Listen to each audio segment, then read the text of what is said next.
Saya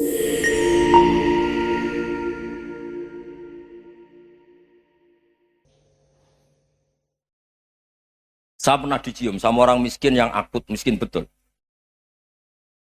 Itu tak ajarin, Anda ini lebih hebat ketimbang orang-orang kaya. Misalnya gini, misalnya ada komunitas rektor atau kiai besar. Saya ini kata orang banyak termasuk kiai besar. Mungkin kalau pinjam uang itu karena mau beli mobil, aksesoris mobil, karena kita kiai top, atau rektor, atau orang-orang top.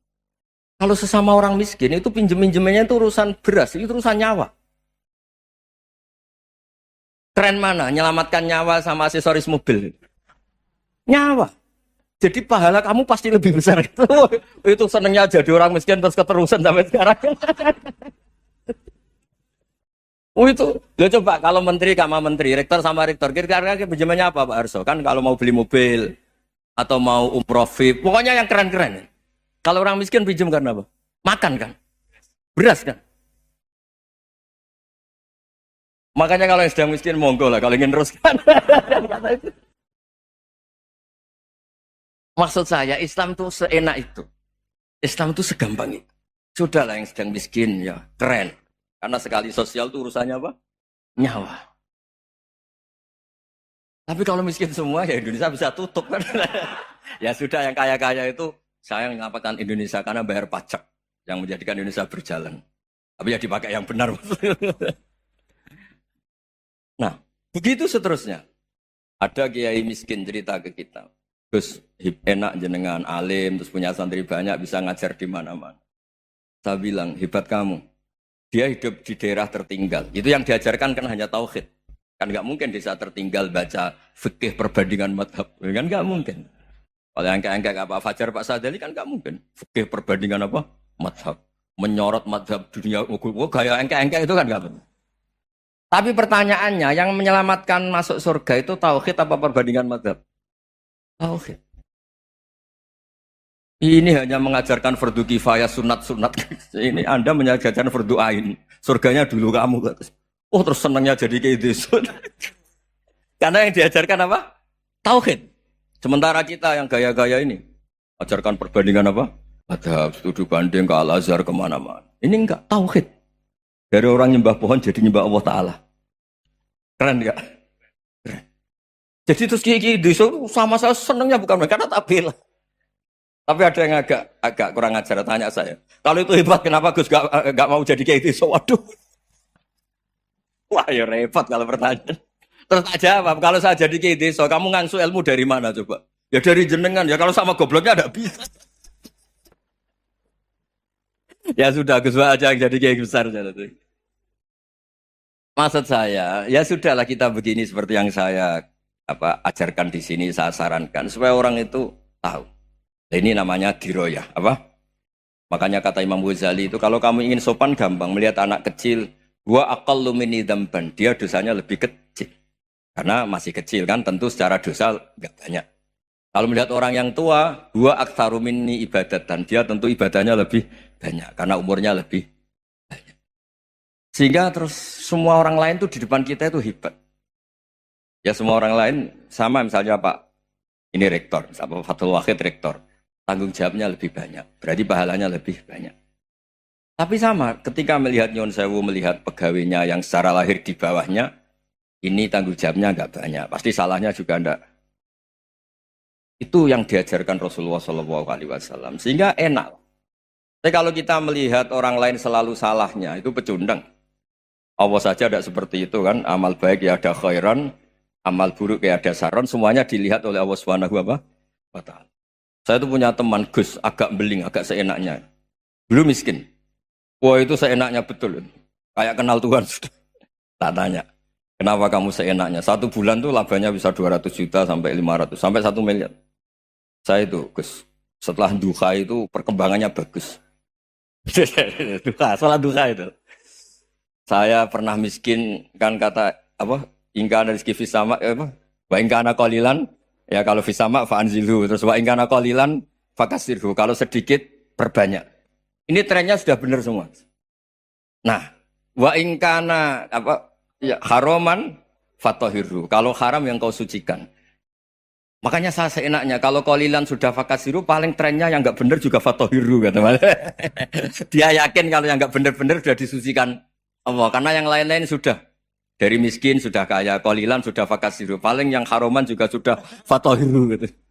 Tak tanya, lah kamu kok tahu? Polanya sudah ada, Gus. Karena sang kolilan.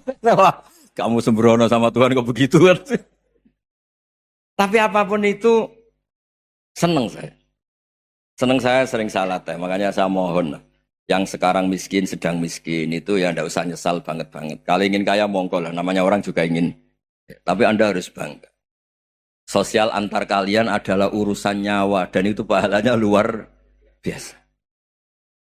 Supaya kita, nah yang kaya-kaya juga boleh GR lah karena pembayar pajak.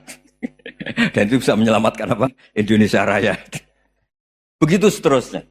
Itu yang diajarkan Nabi, antawadhu hatta la yabghiya ahadun ala ahadin. Kamu semua harus tawadhu sehingga antar kalian tidak saling tidak sopan, tidak saling liar, tidak saling mendolimi. Termasuk tadi sikap gak jelas tadi. Orang dolim yang sekarang dolim bisa saja tobat, yang sekarang soleh bisa saja nanti. Semuanya itu mungkin. Kita diajari ya muqallibal qulub tsabbit qalbi ala dini. Jadi keliru kalau kita dalam banyak harus tegas gak mesti. Al halalu bayyinun wal haramu bayyinun. Tapi ada wa bainahuma umurun mustabihat. Ada yang wilayahnya itu abu-abu. Misalnya ada perempuan cantik misalnya, contoh paling gampang. Kalau kamu ajari secara serius, kamu bisa saja tergoda jadi fitnah. Jadi kalau orang soleh gak berani ngajarin, kemudian digunakan orang fasik, malah menjadi orang nakal, kita juga tanggung jawab. Kamu mau tegas gimana? Wilayahnya sama-sama mungkin. Wilayahnya sama-sama mungkin. Yang dekat pejabat mungkin terkontaminasi KKN. Tapi kalau pejabat gak dekati orang soleh, punya perilaku yang gak soleh, yang repot juga Indonesia kan?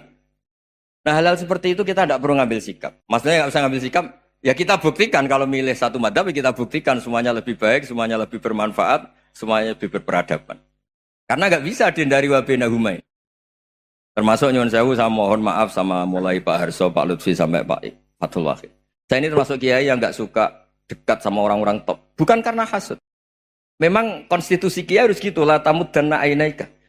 Kenal orang lebih tinggi itu kan resiko. Misalnya saya kiai desa, mungkin punya keri tua sudah seneng, punya kijang tua sudah seneng. Gara-gara kenal Pak Wahid naik Camry, waduh kok saya kalah itu. Kenal orang itu kan resiko.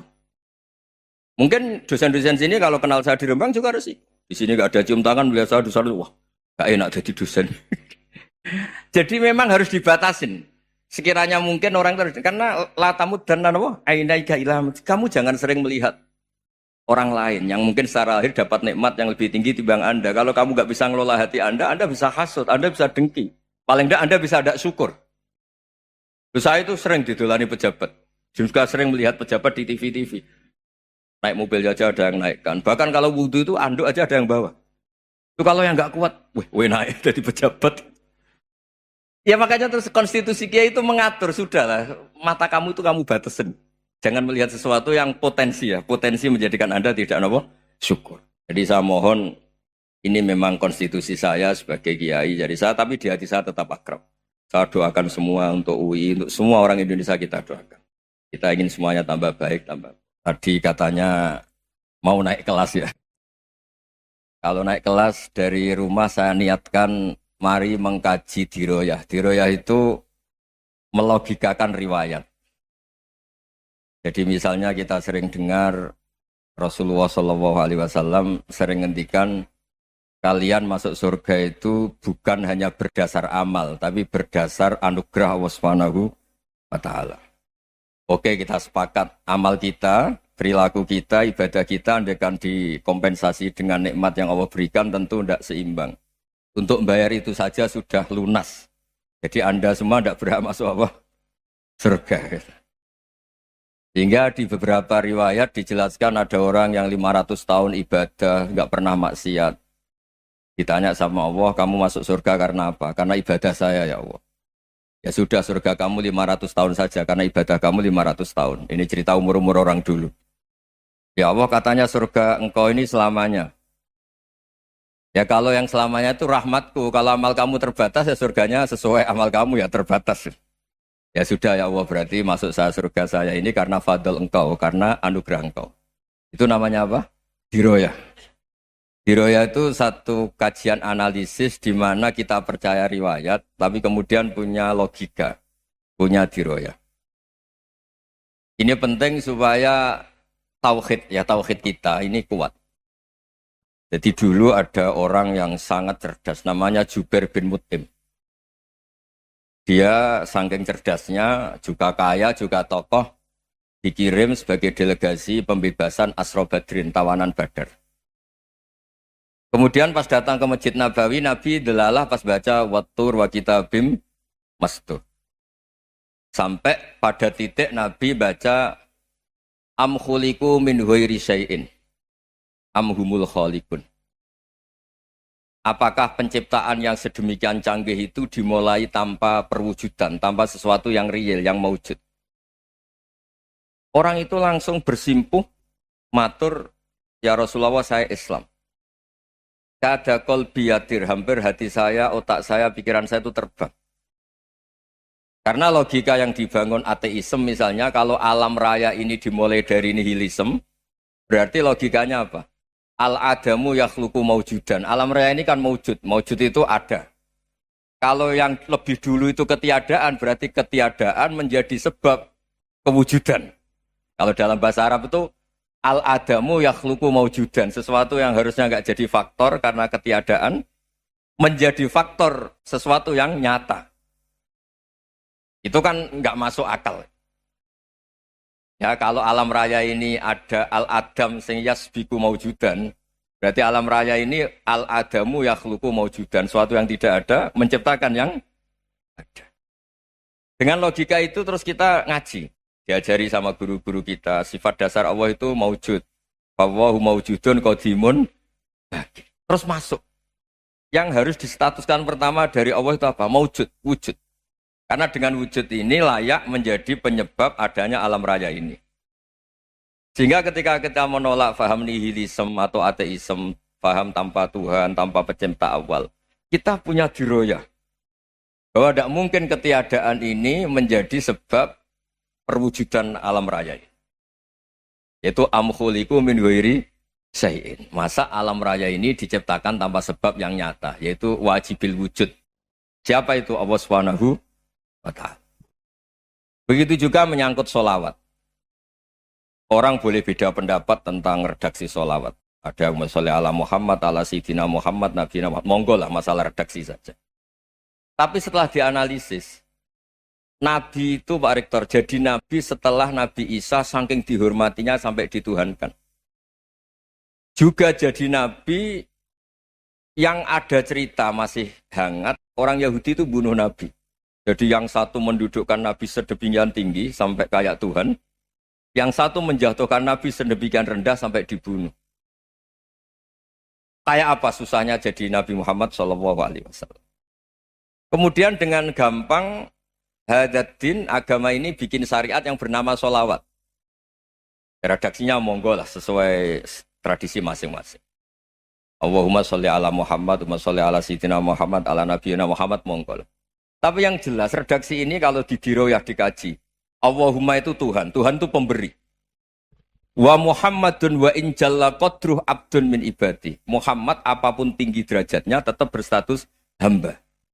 Sehingga agama ini terjaga oleh sighatus sholawat. Agama ini terjaga oleh redaksi sholawat. Yaitu Allah tetap pemberi sebagai Tuhan yang enggak tersaingi, la syarikalah. Rasulullah Muhammad wa in jalla qadruh. Apapun prestasinya, bisa mi'raj, bisa apa saja, tetap seorang hamba yang butuh muhtajun ila rahmatih. Jika redaksi Allahumma sholli ala Muhammad ini mengukuhkan yang Tuhan tetap Tuhan, hamba pilihan tetap hamba pilihan. Tentu dengan redaksi ini kemudian kita mendudukkan Nabi benar-benar posisi terhormat. Yaitu orang yang paling berhak dapat askat tahiyat, mendapat penghormatan Allah paling tinggi, yaitu Rasulullah Muhammad SAW. Dan itu diulang-ulang oleh Allah. Subhanalladzi asra bi abdi. Status hamba ini diulang-ulang. Lagi-lagi ini bernama diroyah. Bernama apa? Contoh ketiga misalnya fihi ayatum bayinatum maqamu Ibrahim. Dulu orang Yahudi itu ada diskusi masif. Syaratnya Nabi itu mbah-mbahnya harus Nabi. Harus keturunan Nabi. Kemudian semua nabi rata-rata di Palestina, di Syam. Lalu Muhammadnya asal-usulnya dari mana? Tahu-tahu orang Arab kok nabi, padahal orang Arab itu dulu jahiliyah. Walhasil terus diceritakan, bukti Muhammad ini turunan Ibrahim adalah ada jejak kaki Nabi Ibrahim di dekat apa? Ka'bah. Fihi ayatum bayyinatum maqamu Ibrahim. Kalau Nabi Ibrahim pernah di Mekah, artinya beliau pernah meninggalkan turunan yang di Mekah. Yaitu bernama Nabi Muhammadun sallallahu alaihi wasallam. Itu disebut fihi ayatum bayyinatum maqamu Ibrahim. Nah, itu namanya diroyah. Diroyah itu satu perilaku keseharian kita beragama, kemudian tahu logikanya. Yang keempat misalnya, mangkana yu'minu billahi wal yaumil akhir fal yukrim apa? Jaro. Orang yang iman karena Allah dan Rasul, maka memuliakan tetangganya.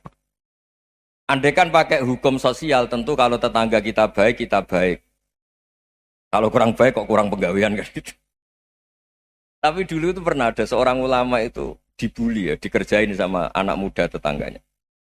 Pak Kiai datang ke rumah saya, orang ini datang. Kemudian setelah di rumahnya, saya tidak jadi butuh sama Pak Kiai, silahkan pulang. Itu Kiainya senyum menikmati. Dan itu terulang 3 kali. Dibully seperti itu, dikerjain terulang 3 kali. Lalu tetap Kiainya tuh asik, seneng sekali. Lama-lama muda ini tanya, kenapa engkau tidak tersinggung? Padahal saya kerjain sampai 3 kali. Tak undang, terus tak suruh pulang, tak undang, tak suruh pulang. Kata Kiai tadi, yang memerintahkan baik sama tetangga itu Allah. Jadi saya nikmati ketika bisa baik sama Anda. Tidak ada urusannya dengan perilaku Anda yang menolak saya. Nah itu terus kita tahu, memang motifnya kita baik sama tetangga karena iman sama Allah dan Rasul, bukan hukum kompensasi sosial. Jadi kalau mau diteruskan Pak Rektor, saya ngajar di sini ya karena perintah Allah itu orang alim harus ngajar, bukan karena perintah Rektor. Kalau diteruskan. Ya saya mohon juga gitu, para dosen, para karyawan di sini, kalau nggak khianat dengan UI itu karena takut sama Allah, jangan takut sama Rektor. Kalau Anda baik juga karena Allah, jangan baik karena apa? Rektor. Bagaimanapun ya semua kita ini makhluk. Makhluk itu la yadurru wa la yanfa. Begitu juga melihat Indonesia. Melihat saya ini kan ikut di UI itu lama sekali, ikut sama Profesor Zeni, dari Profesor Zeni nulis tafsir. Mungkin Pak Harsoyo tahu banyak, dulu Pak Lutfi ya tahu banyak. Tapi saya memang nggak pernah terbuka karena ya memang nggak ingin sebenarnya. Kondisi ini kondisi darurat. Sehingga saya tahu cara berpikir Profesor Zaini, ya tahu komitmen beliau pada UI. Dan pendiri UI memang ya banyak yang dari tokoh NU, Muhammadiyah, dari tokoh-tokoh ormas yang lain memang didirikan banyak orang. Hingga UI memang nggak milik ormas apa tertentu. Dari satu sisi memang baik, nggak dikuasai ormas tertentu. Tapi nanti kalau keterusan ya nggak berbentuk. Ya sudahlah dikelola saja. Sambil-sambil jelas, sambil-sambil kadang nggak jelas, yang penting ikhlas tadi. Karena kalau terlalu asobia itu jadi repot. Kita ini yang nekuni fikih itu tahu, kalau tidak kuno itu madhabnya Hanafi. Kuno itu madhabnya Syafi'i. Tahu-tahu seakan-akan Imam Syafi'i itu NU, Imam Abu Hanifah itu Muhammadiyah. Padahal ini orang-orang yang sebelum NU dan apa? Muhammadiyah. Jadi kalau kita yang nekuni ilmu itu biasa saja dengan perbedaan. Tapi kalau orang-orang yang nggak siap dengan perbedaan itu sampai Allah disifati Ta'ala itu tidak terima. Padahal Ta'ala itu maknanya Maha Luhur, yang Maha Agung. Jadi ada seorang kiai kebetulan pidato pertama Pak Rektor. Assalamualaikum warahmatullahi ta'ala wabarakatuh.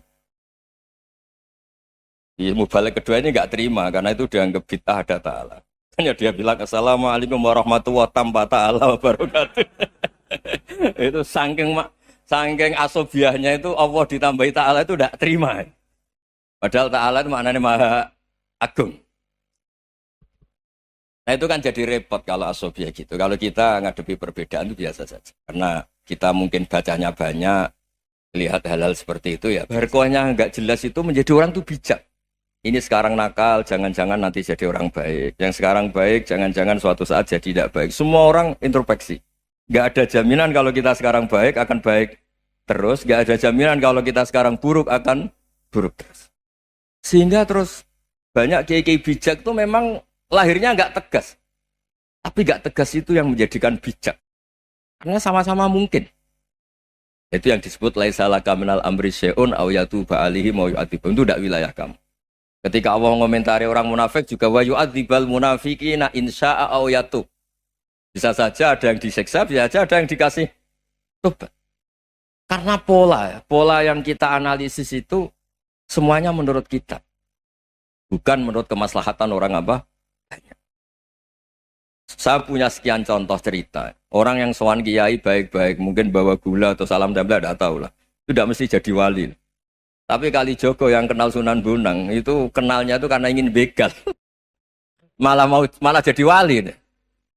Tapi tidak usah dicoba. Umar itu nyari Nabi itu mau dibunuh. Tapi malah tobat jadi orang baik. Jadi ini penting ngaji ya, supaya tidak tegas itu, tidak jelas itu kadang baik. Nah termasuk saya juga termasuk dia yang milih tidak jelas. Saya sering gojlok ini, Fajar Hadili ini murid-murid saya sering saya gojlok. Kalau semua sistem pendidikan kayak kampus, kayak UII, kayak UIN semuanya, itu sistem yang bagus. Karena tertib jam kuliahnya jelas, mata kuliahnya jelas. Kalau di pesantren itu Pak Arso, itu nggak tertib. Tapi justru itu enak, ketemu di jalan orang berani tanya. Nah ini kalau mbak-mbak misalnya menstruasi, mau belajar haid nunggu semester berapa baru tahu. Itu bisa sekian tahun nggak sholat karena nunggu pelajarannya baru diterangkan. Mau haji juga gitu, nunggu mata pelajaran haji. Kalau nggak jamnya, nggak mau dosennya ngajar. Ya, kalau kiai kan enggak, ketemu di jalan tanya, dijawab. Jam berapa juga dijawab. Artinya Indonesia itu berkah, ada sistem kampus yang tertib. Ya semoga termasuk tertib gajinya. Tapi tertib gajinya itu juga sebenarnya rugi. Saya sering ada pegawai negeri Gus, tolong doain saja di PNS enak jadi. Gajinya tetap. Kata saya nggak mau kalau gaji saya tetap. Kok bisa Gus enak tiap bulan mesti dapat gaji. Kalau tetap nggak naik-naik kata saya. Kalau kiai gajinya nggak tetap, tapi di atas yang tetap kata saya. Artinya Indonesia itu berkah. Kalau semuanya pakai sistem pendidikan setertib ini, orang mau tanya haid ya nunggu pelajaran haid. Bab haji ya nunggu pelajaran haji. Tapi kalau ketemu kiai itu enggak. Ya semuanya, saya pernah di pasar, Gus mau tanya. Tanya apa? Anak saya sih keluar darah terus gini-gini. Padahal biasanya haid hanya 7 hari gini-gini. Ya sudah kembalikan ke biasanya, rudat ilal adat. Itu enggak usah sowan ke rumah. Juga enggak registrasi dulu, enggak daftar dulu. Ya ini enggak nyindir cerita saja. Supaya ini bukti koalisi beneran. Jadi saya yang kiai enggak tertib jam, koalisi sama yang tertib jam. Jadi kalau semuanya sistem kampus, nanti pertanyaan itu enggak bisa on time, enggak bisa setiap saat. Makanya Indonesia itu berkah. Kiai-kiai yang alim yang di jalan-jalan banyak. Juga kiai yang di kampus dokter-dokter fikih banyak. Yang nekuni ilmu umum ya banyak. Macam-macam. Itu masalah itu kalau saling mengadili itu baru masalah. Misalnya kiai ngeluh, enggak enak jadi kiai, enggak punya gaji tetap. Yang dosen ngeluh, enggak dicium tangannya. Karena memang unik Indonesia itu. Kalau guru fikih kok dosen itu tetap enggak dicium tangannya. Karena pikirannya anak-anak itu wong sudah bayar disuruh nyium. Itu kayak di alam sadar tuh gitu. Kalau kiai itu kan anak-anak gak bayar itu. Ya opanya cium tangan itu. Makanya kalau kiai-kiai tidak keramat bisa mati karena cium tangannya doang itu bisa mati itu kiainya. Ya ini cerita. Supaya saling menghormati saling. Nah dulu itu perbedaan itu urusan sudut pandang. Ya saya ulang lagi, perbedaan itu sudut. Allah yang Tuhan saja sering didebat sama nabi-nabinya. Karena urusan sudut pandang apa? Saya beri contoh ya. Suatu saat Khalilur Rahman Ibrahim itu saatnya meninggal sama Allah, Israel disuruh. Israel itu Ibrahim saatnya meninggal, ambil nyawanya. Setelah datang ke Ibrahim, ya Khalilur Rahman Ibrahim, saya disuruh nyabut nyawa Anda. Itu Israel dipaksa mikir sama Ibrahim. Hal ra'aita khalilan yumitu khalilah. Kamu tahu orang yang mencintai kemudian bunuh yang dicintai. Itu logika agak benar. Akhirnya Israel kan gak biasa debat. Kan gak dilatih debat. Gak pernah ikut lomba UI debat ilmiah. Dia taunya nyambut nyawa aja. Kembali ke Allah. Ya Allah, kata Ibrahim, hal ra'aita khalilan yumitu khalilah. Masa kekasih bunuh yang dicintai ya. Tapi kata Allah santai. Bilang ke Ibrahim, hal ra'aita habiban yakrahu ayyalqa habibah. Masa katanya dia cinta saya, kemudian ketemu saya tidak berani. Israel mater lagi. Logikanya gini, Ibrahim, masa yang dicintai sama yang ketemu yang dicintai nggak berani? Ya udah ketemu aja. Satunya yang meninggal itu.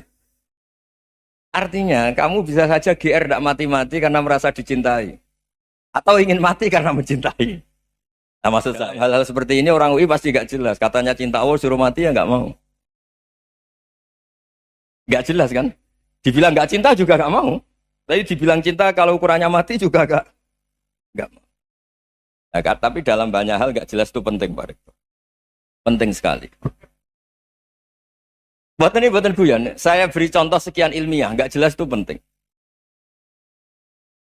Rasulullah Shallallahu Alaihi Wasallam itu dalam banyak hal itu disuruh Allah, memang disuruh supaya ngambil sikap seperti itu.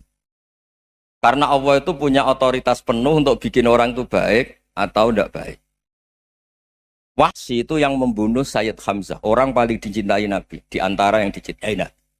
Qatalahu Wahsyun, dibunuh oleh Wahsy. Nabi secara basarnya itu nggak suka sama Wahsy. Sampai cara lahir ya ingin corong Jawa ingin masuk nol. Tapi apa kata Allah? Laisa laka minal amri syai'un aw yatuba alaihim aw yu'adziba. Itu tidak wilayah kamu Muhammad. Malah Wahsy dikasih tobat sama Allah. Khalid bin Walid. Itu perang Uhud kalah itu karena ide brilian Khalid bin Walid. Pas itu masih panglima kafir. Yaitu pura-pura kalah, ghanimah dilepas, sahabat turun, pasukannya naik, walhasil orang Islam kalah. Khalid bin Walid akhirnya juga masuk Islam. Orang yang secara basariah Nabi itu gak siap. Kebalikannya juga ada. Sa'labah itu orang sampai tempat gelar hamamatul masjid. Ini pas ngaji mesti ingat. Salam. Dia di masjid terus. Setiap habis salam tuh lari. Karena istrinya nyuwun sewu masih berpakaian yang tidak pantas. Kenapa engkau terburu-buru pulang? Pakaian yang dipakai istri saya sekarang saya pakai. Ya pakaian sarung itu kayak Pak Rektor kan fleksibel. Ini khusus mau Ramadan. Tidak akan sarungan terus. Gak usah khawatir. Jadi ini tadi sudah janjian. Saya yang kiai celananan, beliau yang rektor pakai sarung. Jadi, iya. Supaya itu barter madhab. Tapi hanya sekali ini aja, bukan. Jadi jangan diharapkan ini jadi tontonan terus-menerus. Dan ini barter madhab. Saya sama Profesor Kores juga sering gitu. Saya pakai sarung yang dihadiahi beliau pakai sarung yang dihadiahi saya. Memang itu tradisi Islam.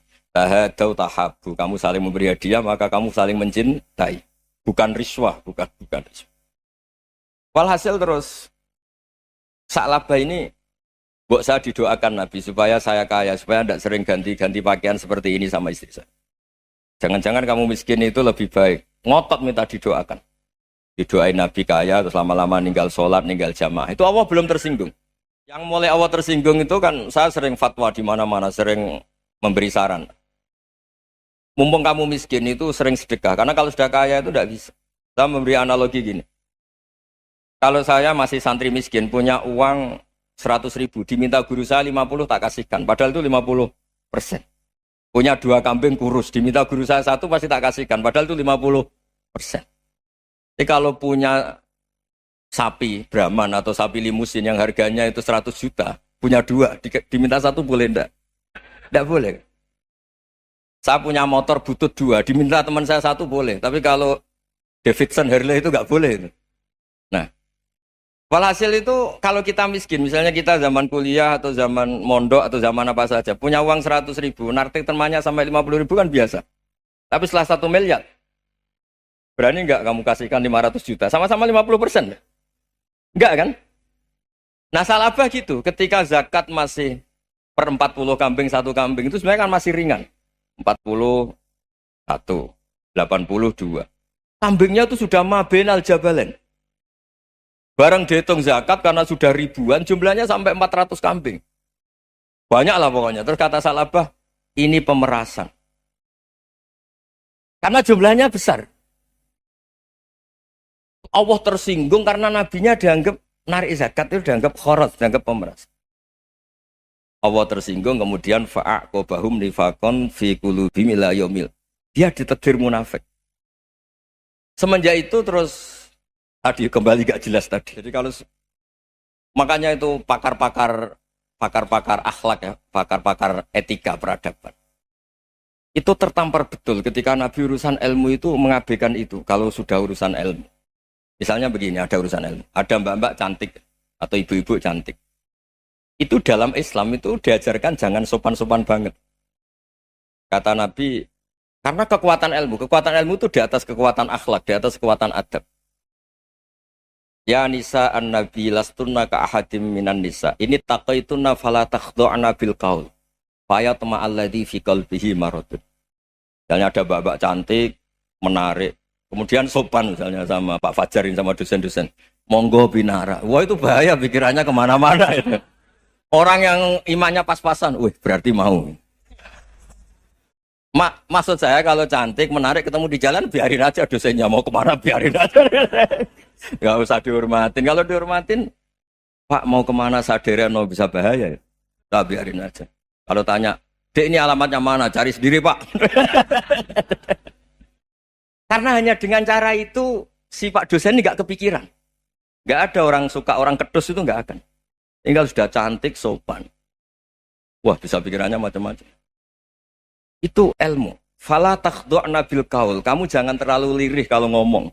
Fayat ma'alladzi fi qalbi maradun. Orang yang pikirannya masih kotor pasti berpikir yang negatif. Anda mungkin demi sopan sama dosen Anda. Tapi sejauh mana dosen Anda juga berpikir positif. Itu kan uji iman sama uji nyali. Nah, sama pejabat yang sopan sama kiai mungkin punya Alphard, punya Robicon, punya terus bawa uang banyak. Terus sama kiai cium tangan hormat. Jangan-jangan kiainya yang pikirannya macam-macam. Ini berarti bisa jadi muhibbin potensial misalnya. Nah, saya ini termasuk kiai yang pengagum ilmu. Sehingga saya sama orang yang medit, yang kikir sama saya itu saya senangnya bukan main. Kenapa? Karena kalau orang medit itu gak berhak. Kalau orang lomo 1 juta minta surga, 2 juta ya minta apa? Surga. Gus, salam template. 200.000 aja kadang minta surga. Tapi kalau yang kikir-kikir ya sudah salaman tok sudah. Gak minta apa-apa kan dia tahu diri, gak bayar kok minta.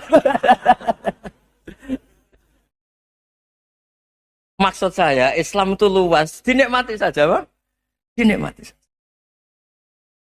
Nah itu diroya, maksudnya itu diroya. Diroya itu kamu tahu aturan Islam itu kamu harus yakin khairihi wa syarrihi minallah. Semua itu ujian, tapi kemudian dikaji. Makanya saya ini termasuk pengagum Imam Syafi'i. Imam Syafi'i itu dikasih tahu. Ada orang yang di depan engkau cium tangan hormat tuh di luar ngomong-ngomong, ngata-ngatain Anda. Imam Syafi'i tertawa-tawa sewenang. Loh, ada ini dikata-katain di luar kok. Kok tidak kamu anggap munafik malah tertawa. Berarti saya wibawa, di depan saya nggak berani. Dianggap enteng saja. Dibilangin, sebagian orang kampung sini nggak suka sama engkau. Baguslah, tidak akan pinjam uang sama saya. Di mana-mana orang pinjam minta tolong itu karena seneng. Kalau benci kan enggak. Intinya dianggap enteng saja. Yang terjadi di dunia itu semuanya dianggap enteng saja. Man asa ilaika faqat atlakoka. Yang berburuk sama kamu itu membebaskan kamu. Coba kalau akrab, titip. Ya misalnya akrab sama Pak Fajar. Bilangkan ke Pak Rektor, sangkat atau jadi guru tetap atau apa kan ribet. Kalau tidak cocok kan nggak minta apa-apa. Makanya hati-hati Pak Rektor sama yang akrab-akrab itu. Itu dulu saya juga nggak paham. Di antara wasiat Bapak yang sering diulang-ulang tuh itu. Suatu saat kamu jadi kiai, ngelola orang nggak seneng tuh gampang. Sudah, situ orang lain. Tapi kalau ngelola orang nggak orang seneng tuh repot. Mintanya aneh-aneh. 100.000 aja minta surga. Hanya teman tenis saja minta naik jabatan. Intinya itu ya sudahlah dikelola. Yang seneng ya berkah, mungkin teman berjuang, teman diskusi. Yang nggak seneng ya berkah, karena ini tidak minta macam-macam, tidak seneng. Nah itu namanya diroya. Diroya itu satu kajian keilmuan yang menjadikan kita ini nyaman dengan riwayat-riwayat, panduan-panduan dari Rasulullah Shallallahu Alaihi Wasallam. Kayak tadi. Kenapa sih tentang baik sama tetangga, baik sama tamu? Hitung-hitungannya itu mangkana yu'minu billahi wal yaumil. Ya, ngoten mawon. Assalamualaikum warahmatullahi wabarakatuh.